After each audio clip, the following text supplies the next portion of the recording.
Now, let's bring in Chief Meteorologist Derek Beasley joining us right now. And Derek, the system is headed our way, but how will it impact us here in Maryland for the weekend? Well, it looks like, again, this storm system is going to be making its way to our region here later this weekend. And it's not necessarily the one that you just saw there. There's a second one coming in behind it that's going to give us some issues here coming up on Sunday in the form of some strong storms. Right now, 43 degrees here in Baltimore, low 40s over on the eastern shore, western Maryland. The warmest temperatures today were actually in the western portions of the state where we saw readings into the mid 60s across the area.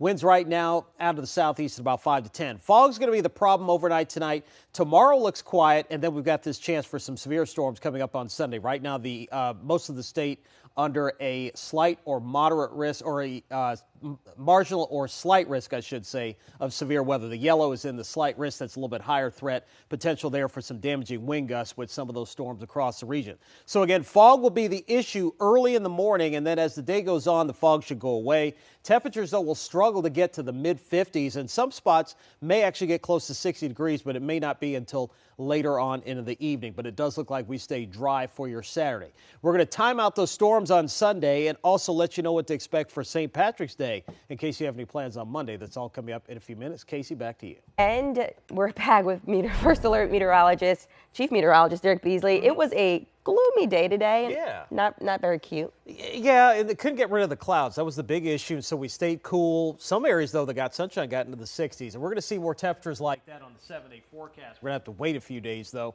It will get warmer this weekend. The problem is we aren't going to have any sunshine to go along with it. So what you can expect overnight tonight is dense fog. That's going to be the biggest problem late tonight into tomorrow morning. So if you're going to have some late night driving or perhaps some early morning driving here for tomorrow, that is going to be an issue. Now, it looks like we stay cloudy throughout the day tomorrow. Temperatures tomorrow, 50s to around 60 degrees. And then as we head into your Sunday, storm chances make their return by later in the day. Right now we're at 43 degrees with a south-southeast wind at 3 miles an hour, so the winds are light.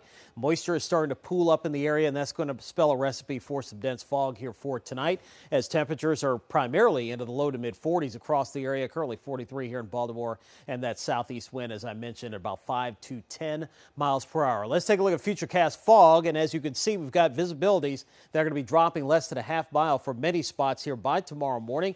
We should see the fog gradually lift by mid to late morning with just a cloudy sky here through the afternoon.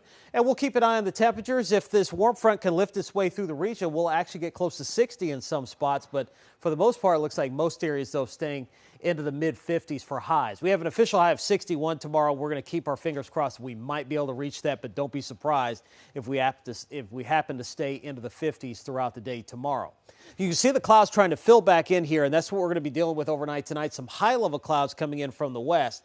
But all the attention has been on the midsection of the country with this severe weather outbreak that is now occurring, with several confirmed tornadoes now in Arkansas and some damage in Missouri and up near the St. Louis area. They've been under tornado warnings for the last hour in that area. More storms beginning to fire down in parts of Louisiana, Mississippi. So this is going to be a large-scale severe weather outbreak tonight, and then an even more intense outbreak of severe weather tomorrow. The area in pink here is a high risk, level 5 of 5. That's as bad as it gets, and we could be looking at a violent tornado outbreak across parts of the south. Now, that same storm system that's going to cause the southern severe tomorrow is going to track eastward towards the coast here, the Atlantic coast, on Sunday.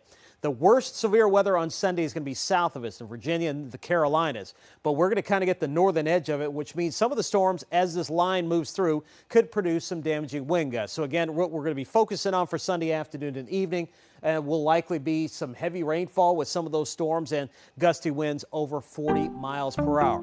Other than that, once we get rid of the storms here coming up on Sunday evening, it looks like we've got some cooler weather on the way here, but still going to be nice here for St. Patrick's Day. It's a little bit on the breezy side. Plenty of sunshine. I think the two best days next week for weather is going to be Tuesday and Wednesday. 67 Tuesday, up to 72 on Wednesday. Next cold front arrives on Thursday with a chance for showers and storms. Alex.